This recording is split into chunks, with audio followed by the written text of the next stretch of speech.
Muy bien, Estefi, buenos días con todos. El viernes 28 de junio, Luis Fernando Torres presentó demanda de inconstitucionalidad contra la Ley de Comunicación.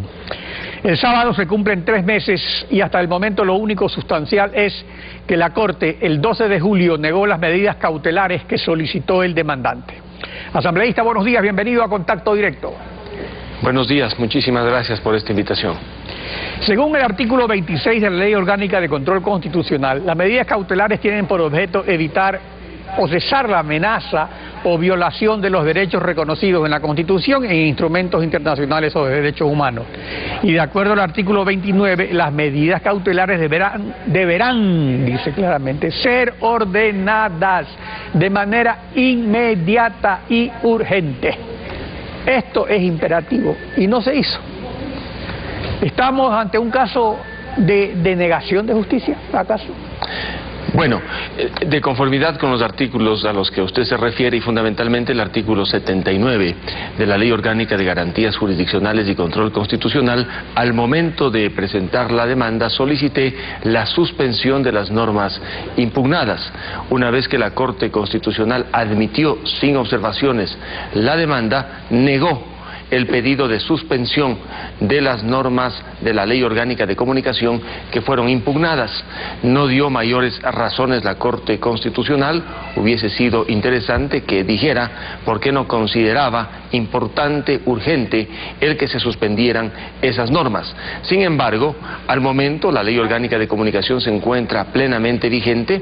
Algunas de sus normas son de aplicación inmediata, otras son en cambio de aplicación diferida. En unos casos se necesita el reglamento y en otros casos se requiere que pase algún tiempo para que se conviertan en plenamente obligatorias. Por ejemplo, la norma de la Ley Orgánica de Comunicación que se refiere al registro de los medios no es de aplicación inmediata porque existe un tiempo dentro del cual tienen que registrarse los medios, y en otras en cambio se requiere de la expedición del reglamento que ahora está discutiendo el Consejo. De tal modo que frente a esta circunstancia yo espero que la Corte Constitucional, habiendo pasado 3 meses desde que se presentó la demanda y prácticamente 2 meses desde que esta fue contestada por los demandados, ya tramite, abra no un término de prueba, sino más bien convoque a la audiencia correspondiente y finalmente dicte la sentencia. Es un tema urgente porque está de por medio el derecho a la comunicación, que fue transformado curiosamente en un servicio público prestado por los medios privados. Usted demandó la inconstitucionalidad de más de 50 artículos por la forma, debido a que jamás fueron debatidos por la Asamblea, entre ellos el que crea la Superintendencia de Comunicación, que nunca estuvo en ningún informe aprobado por la Comisión Legislativa Ocasional. Se incluyó esto el día de la votación simplemente, y próximamente, en los próximos días, se designará al superintendente. Ante este aplanamiento del régimen de derecho, ¿usted tiene alguna esperanza todavía en la Corte o es hora de acudir a las instancias internacionales?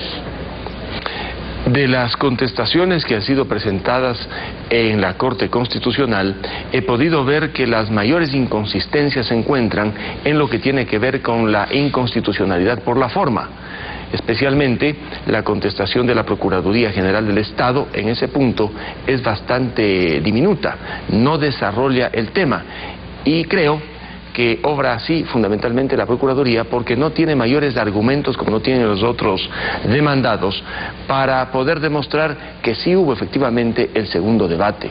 La inconstitucionalidad por la forma es uno de los puntos más fuertes en la demanda y que ha sido de alguna manera evidenciado con las contestaciones que hasta el momento se han dado. En cuanto a la inconstitucionalidad de fondo, el debate se concentra básicamente en cuanto a la naturaleza misma del derecho a la comunicación. Yo sostengo que este es un derecho y no puede ser a la vez un servicio público prestado por medios privados. Y otro de los temas trascendentales tiene que ver con la tipificación o establecimiento de las innumerables infracciones administrativas y las desproporcionadas sanciones administrativas que se establecen en la ley. La Corte Constitucional tiene indudablemente un corto tiempo más para tratar el tema y yo no quisiera adelantar por ahora que existe ya una denegación de justicia, pero esperaría que la Corte Constitucional, inclusive una vez que se presentó otra demanda por algunos juristas y ciudadanos del país, cuanto antes atienda la que yo presenté y podamos los ecuatorianos tener un resultado final. Si es que indudablemente la Corte demora, se abre el camino expedito para poder acudir a la justicia interamericana, primero a la Corte Interamericana de Derechos Humanos y finalmente, primero a la Comisión y finalmente a la Corte Interamericana. En efecto, porque según las reglas del sistema interamericano, es la Comisión la que le demanda a la Corte a un Estado por el incumplimiento de la Convención Americana de Derechos Humanos. Entonces correspondería esto ante la Comisión, porque aparentemente aquí hay una estrategia, digamos, de demorar las cosas, especialmente sobre estos artículos que jamás fueron debatidos ni discutidos, que se introdujeron la última noche de la votación. Entonces resulta que la Corte ha tardado 10 días hábiles para negar las medidas cautelares sin dar ninguna explicación, y como esto es inapelable, pues ahora, aparte de eso, en 86 días desde que presentó la demanda, ¿qué ha hecho la Corte? O sea, ¿cuándo recibió las respuestas de la Presidencia, de la Asamblea, de la Procuraduría? ¿Y qué ha pasado con eso?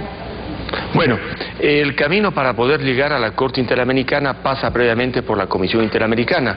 Uno de los requisitos básicos que establece el sistema interamericano es que se agoten las instancias nacionales o que se demuestre que las instancias nacionales están simplemente cerradas.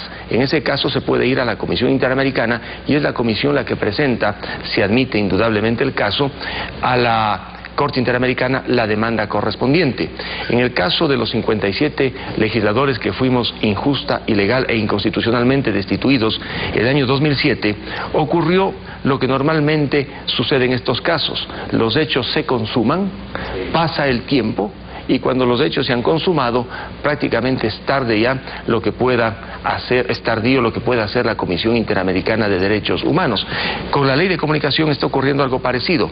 La ley se aplica. Bueno, pero no es tardío si toman medidas cautelares, o sea, sí puede tomar acciones. En el caso del Universo tomó medidas cautelares. Aquí hay una ley que recién se está comenzando a aplicar, que hay órganos como la Superintendencia que todavía no está en funcionamiento. Es decir, que todo está dado desde el punto de vista jurídico para que justamente haya medidas cautelares que todavía no han sido respondidas las que ha solicitado el otro demandante. En definitiva, eso es claro, y por mucho que se demore, hay un límite para la demora, y por eso es que la Comisión Interamericana tiene esos instrumentos a su disposición para que esto se dilate y que llegue a la Corte extemporáneamente. Sí, como usted muy bien indica, la Comisión Interamericana puede efectivamente establecer medidas cautelares. Mire usted en el caso del Yasuní ITT, no Yasuní ITT, sino las medidas cautelares Sarayaku, y luego las observaciones que hizo precisamente sobre los pueblos no contactados significaron que sea la propia Comisión la que en ejercicio de sus competencias puede en un momento dado establecer un tipo de medidas cautelares. Si se demuestra la evidente, flagrante vulneración de derechos, indudablemente que esa es una posibilidad. Sin embargo, frente a hechos consumados, inclusive las medidas cautelares de un momento dado son tardías. El momento en que se integre completamente el cuadro de mando que establece la Ley Orgánica de Comunicación para ejercer el control y monitoreo sobre los medios, cualquier medida cautelar va a tener algunas dificultades para ser aplicada, porque ya se habrán generado derechos subjetivos para aquellos que han sido indudablemente designados. Ahora, hablando de medidas cautelares y respecto a los pueblos no contactados, y pasando a otro tema, usted ha propuesto que la resolución de la Asamblea declarando de interés nacional la explotación petrolera en el Yasuní sea sometida a referéndum. O sea, ¿en qué se diferencia esta consulta que usted propone de las otras que han sido propuestas por la oposición? Bueno, en este punto quiero ser claro, lo dije en el debate el día viernes en la Asamblea, la consulta prelegislativa está cerrada, básicamente porque el proceso se encuentra dentro de lo que prescribe el artículo 407 de la Constitución, no tanto porque la medida que va a adoptar la Asamblea no sea una medida legislativa, es básicamente porque cuando el presidente de la República envió su pedido a la Asamblea, se cerraron las demás consultas, especialmente la prelegislativa. Lo otro, la consulta que quieren varios grupos sociales realizar y llevar adelante, tiene muchos obstáculos. La Corte Constitucional hasta ahora no califica la pregunta.